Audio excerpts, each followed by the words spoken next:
My name is Jarrett George from 91.5 WDBK, and we have a very, very special guest here today from CBS, football game plan, and the czar of the playbook, Emory Hunt. Thanks for joining us today. Appreciate you having me on the show. I just have a couple draft questions for you. We have the draft, obviously, very exciting week for you and for us as a whole as an NFL community. Just a couple questions to rank off for you real quick. Starting off with, it's a pretty open-ended question, so I'm ready for a pretty decent answer from you. So with the 40 times this year, I feel like a lot of receivers and defensive linemen, at least, or the top-end prospects aren't coming out and running 40s. I understand like the top 15, 20 guys don't want to like tank their draft profile or where they're going to end up. Like, what would you say the reason is for the lack of 40 times this year is?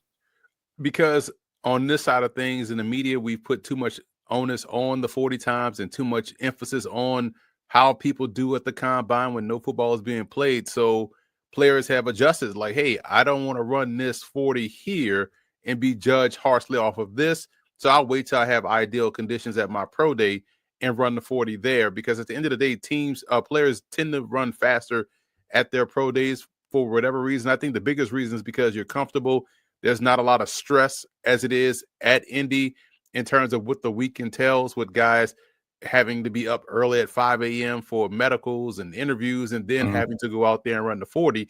It doesn't yield its best chance for you to have the most ideal performance. So guys tend to, hey, if they're going to put as much emphasis on this 40-yard dash, this 40 yards in a straight line with no equipment on, I might as well do it at the most ideal spot where I can give them the best time that they're looking for. The tape never lies at the end of the day. I mean, if they have speed, it's going to show up on tape. Players like Isaiah Bond, I mean, he came out and said he was going to set the 40 on fire, and then his teammate Matthew Golden ended up running a lot faster than him. So, I mean, I think that's indicative to what you're saying right now, but I couldn't agree anymore. I got a fun one for you. If you had to give one word for the big three quarterbacks as Jackson Dart, Cam Ward, and Shedeur Sanders, if you had to give one word for them, what would you say for each? Ward would be amazing. Shedeur would be phenomenal. Dart would be risky. Okay. And I have Milroe as my number 3. Dart to me is the one quarterback that everyone has latched on this season to pump up, unjustified, because if we're a lot of Dart's hype, if you could trace it back to this mid-January, early January, off a throw in a bowl game. No one was talking about Dart as a first rounder during the football months of September through November. In fact, the last time we saw Dart play a regular season football game, he was, blowing the chances of Ole Miss going to the playoffs by throwing 3 interceptions in 2 minutes against Florida. They don't want to talk about that. They just want to see the season and, look at this arm. He can throw, the countryside of a barn. So I'll give you – if you had to give a word for Jalen Milroe then, since he's your number 3. Explosive. Okay. Let's go to the next one then. What's your stance on Travis Hunter? Is he strictly a corner? Do you want to see him play 50-50? Or I guess, what are you hearing inklings-wise from around the league? Do you think teams want him to stay at one, play both? I mean, what's the end-all be-all with Travis Hunter? Teams want you to stay at one because they don't want you to break the bank on what it will cost to pay someone that could legitimately do what he does. So you'll hear from teams, we want him to play this or that, because they don't want to pay someone who can play both. That premium cost is going to cost. So be wary of what you hear from quote-unquote teams. But I would play Travis Hunter on both sides of the ball. He's proven he can play both sides of the ball. He wasn't someone that started on one side and moonlighted on the other. He started on both sides of the ball, and he was the team's number 1 corner and their number 1 wide receiver. At the pro level, he's going to get a break because he won't be the number 1 corner, nor will he be the number 1 receiver.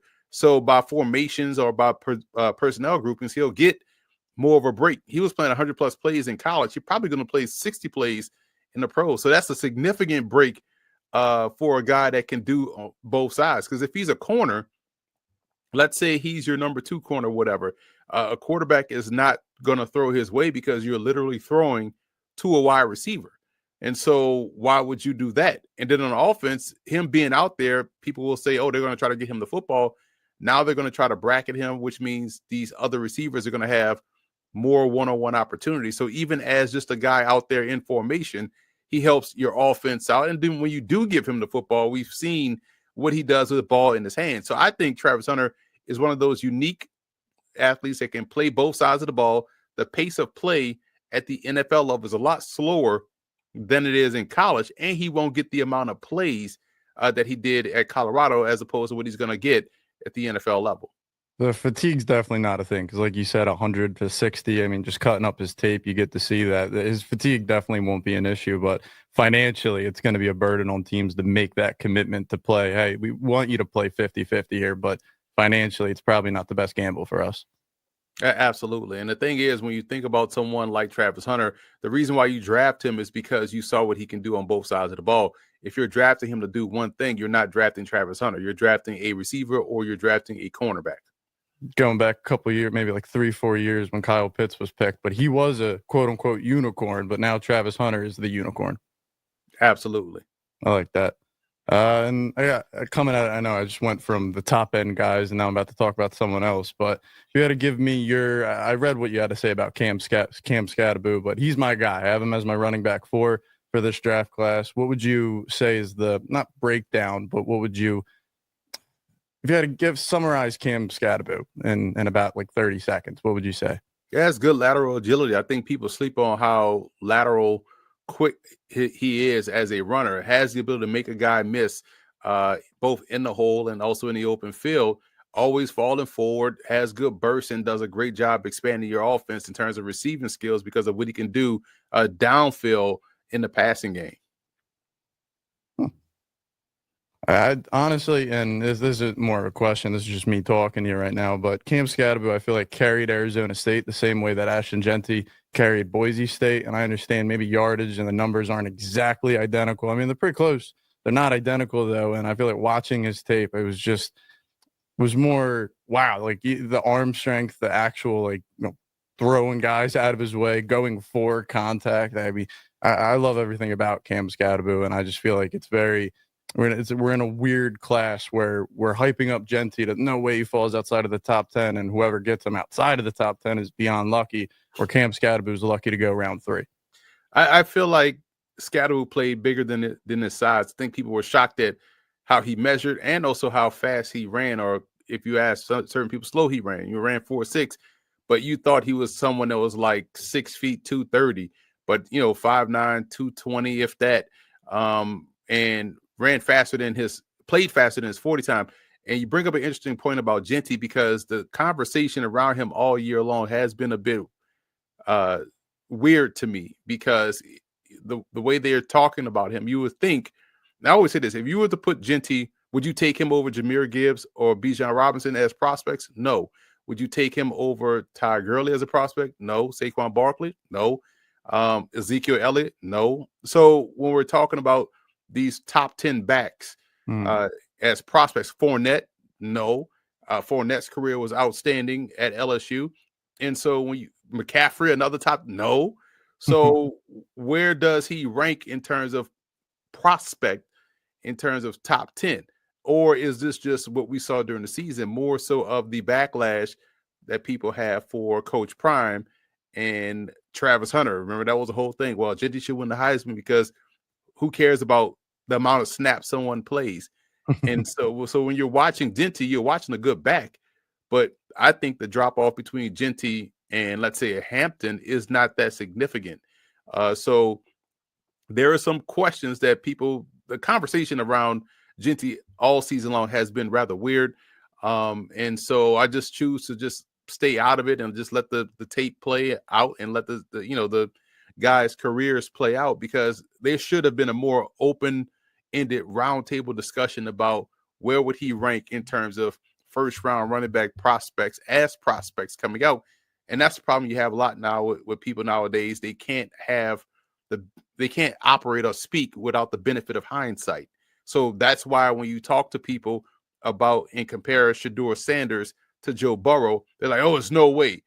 But when you think about what people were saying about Joe Burrow coming out of LSU, the same things they're saying currently about Shedeur Sanders, and he didn't have the benefit of having a Jamar Chase, a Justin Jefferson, a Terrace Marshall, a Thaddeus Moss, Ed Ingram, a Sadiq Charles, Austin Deculus. Like we can, that all in a Clyde Edwards with Cushenberry, Clyde Edwards-Helaire. So there is, like, you talk about his arm strength, lack thereof, maybe not as mobile as you would like, takes a lot of sacks. All that sound like Joe Burrow to me, but but people can't operate without hindsight and see things, clearly like they should if they're calling themselves analysts. that's been my favorite saying the last 3 Fridays. We keep talking about the draft. This hindsight's a hell of a drug, and everyone loves it.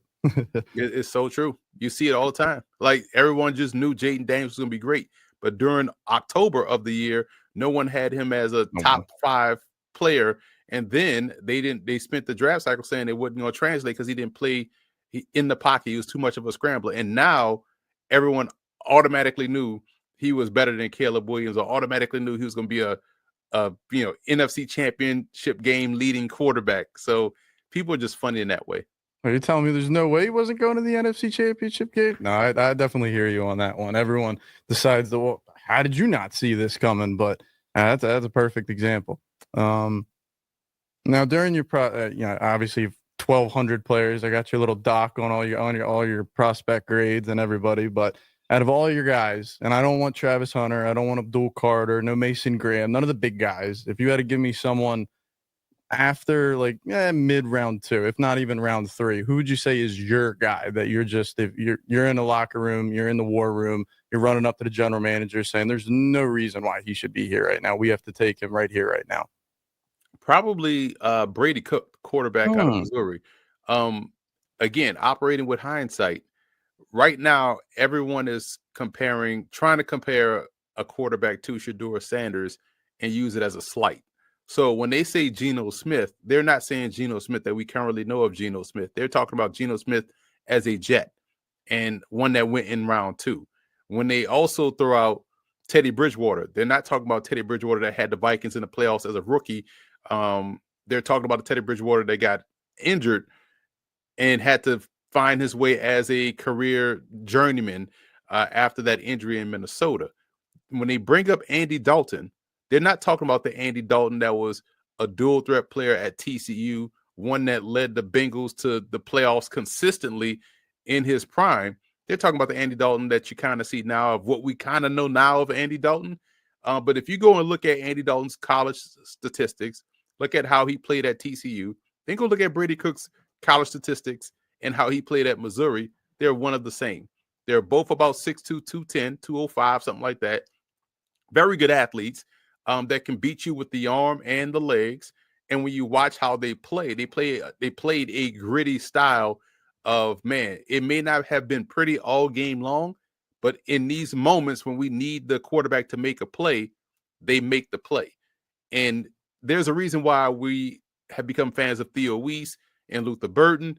It's because Brady Cook was out there throwing them the football, and we got to see them do their thing consistently over the course of their career. So Brady Cook, to me, is being criminally underrated, but people are hell-bent on being stuck on one end of the spectrum of how they don't like certain prospects, that you can't even talk about prospects as a whole without bringing up something negative, right? Because if you think about what Andy Dalton was, who was a high second-round pick, when he came out and was a starter and a Pro Bowler and got his team to postseason, who wouldn't want that in a quarterback? And if I told you can get that in round 2 from a guy like Brady Cook, and we're sitting here in round 6 needing a quarterback, go get Brady Cook.